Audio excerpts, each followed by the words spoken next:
E aí, galera do canal, beleza? Nesse vídeo eu vou inaugurar uma situação nova aqui no canal, que é a leitura de um livro inteiro de xadrez com vocês. E o livro escolhido foi O Tratado Geral de Xadrez do Roberto Grau, um dos livros essenciais e mais famosos para qualquer jogador de xadrez, seja iniciante ou avançado. O tomo um, que se chama Rudimentos, é também bem importante, mas mais importante para os iniciantes. Para quem já tem um conhecimento de xadrez, é melhor começar pelo tomo 2, que se chama Tática. Então, vou começar desde o primeiro capítulo e nós vamos seguindo capítulo a capítulo até o fim do livro, ou pelo menos essa é a intenção. Então, o livro é formado por três partes. A primeira trata dos temas básicos de combinação, a segunda de temas típicos de combinação e a terceira, os temas táticos específicos. Então vamos começar com temas básicos de combinação, que são, por exemplo, o sacrifício, a questão da importância da formação de peões, o ataque ao rei rocado, etc.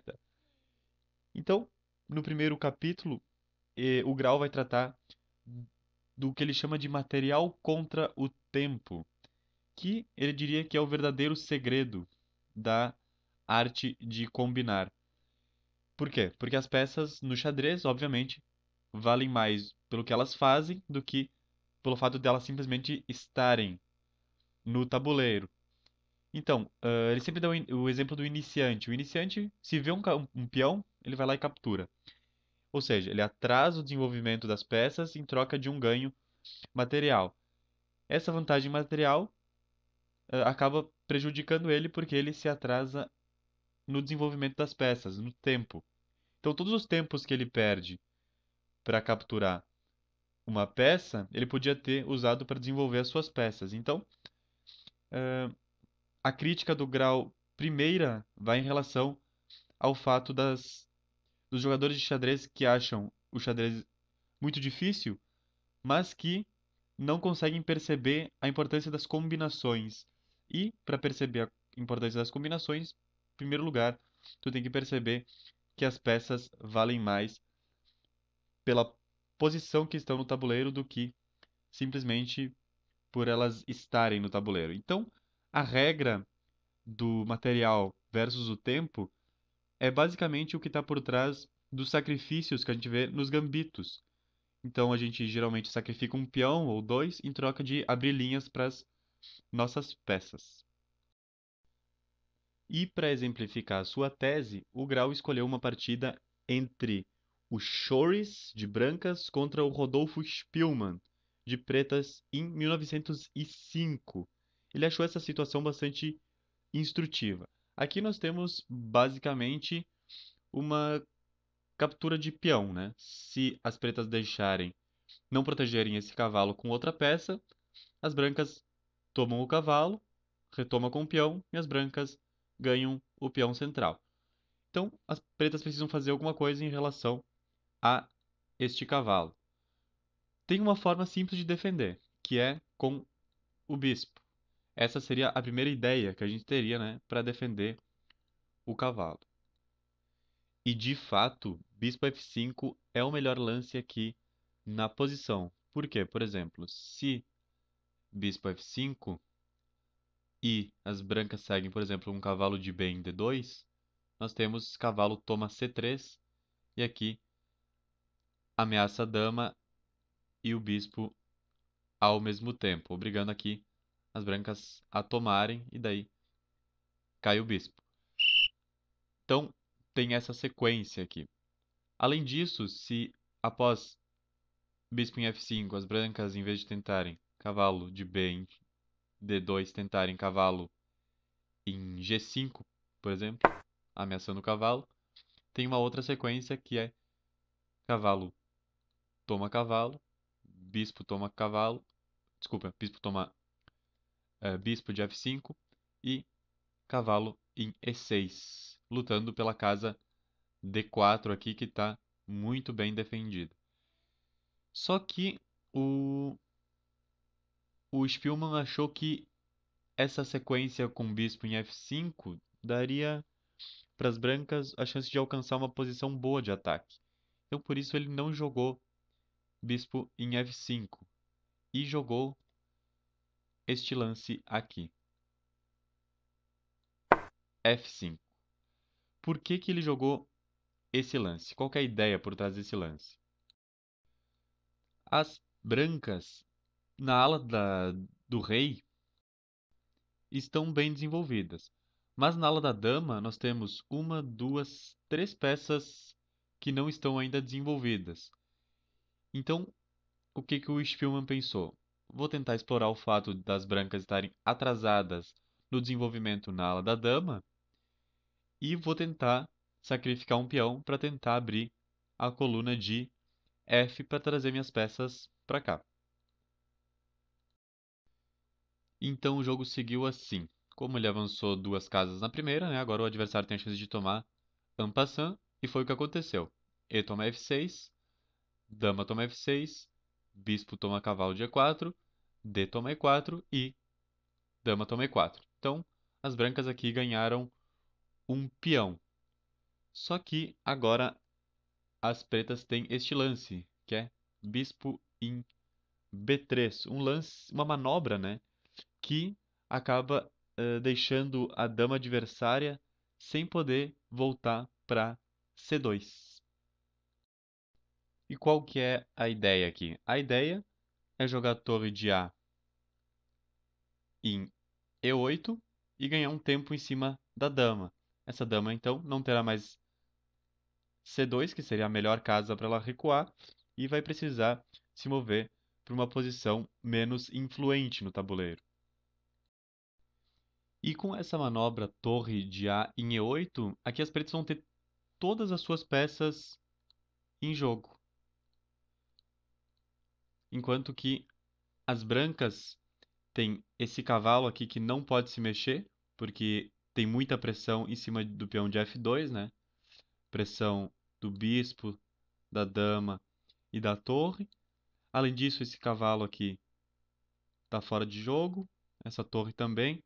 Então agora as pretas parecem superiores. E tudo porque o jogador das pretas sacrificou um peão em troca do desenvolvimento das suas peças.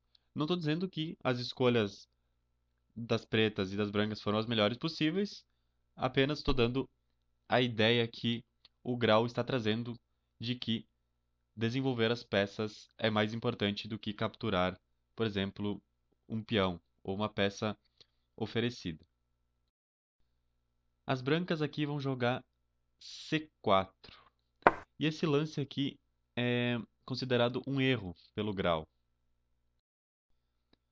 Por mais que a ideia das brancas seja conseguir uma casa muito forte para a dama em D5 com esse cheque aqui, e além disso, né, também impedir o bispo preto de usar essa diagonal, o grau diz, mas quem está atrasado em desenvolvimento deve evitar ao máximo jogar seus peões, porque isso só vai acentuar ainda mais o atraso de desenvolvimento. Melhor teria sido, por exemplo, jogar bispo em E3, desenvolvendo uma peça. As pretas vão jogar dama D6 e as brancas vão jogar cavalo de B em D2, ameaçando o bispo aqui. E aqui o grau dá uma regrinha, podemos dizer, sobre a situação de quem está com desenvolvimento inferior. Diz ele que quando se tem um desenvolvimento inferior, tem um grande perigo de ser atacado. Então, nesse caso, é sempre melhor a simplificação, porque isso favorece aquele que se deve se defender, né?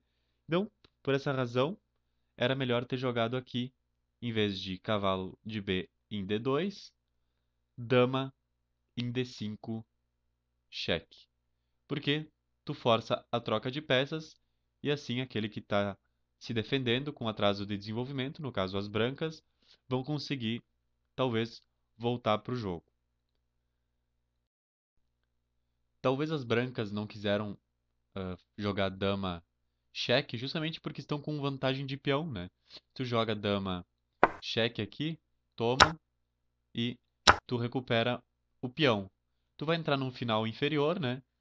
Mas pelo menos não vai ser tão inferior.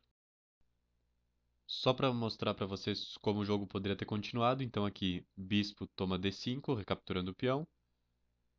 Bispo E3, bispo toma E3, F toma E3, bispo toma F3 e G toma F3. Então aqui o final das pretas está superior, porque temos uma, duas, né, ilhas de peões, porque esses peões aqui conseguem se proteger e se ajudar, enquanto que as brancas têm uma, duas, três ilhas de peões, e isso já é uma fraqueza a ser considerada, uma fraqueza bem importante. Além da posição das peças, né?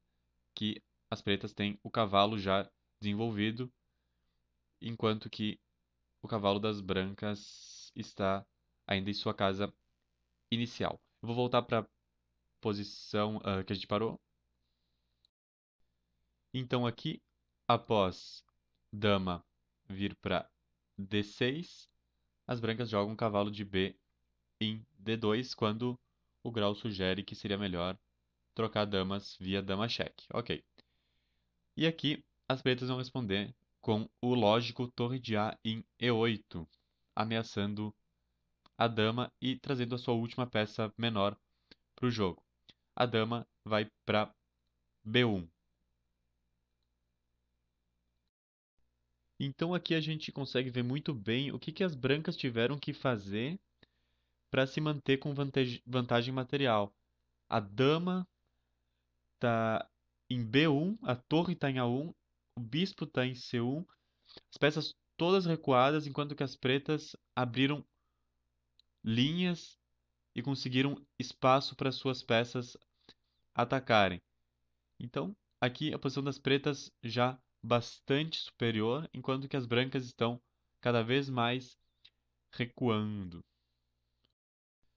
Seguindo o jogo, o Spielmann vai jogar cavalo em D4, um lance que o Grau considera excelente, porque não é possível seguir com cavalo toma D4, porque seguiria com dama toma D4 e aqui talvez cavalo B3.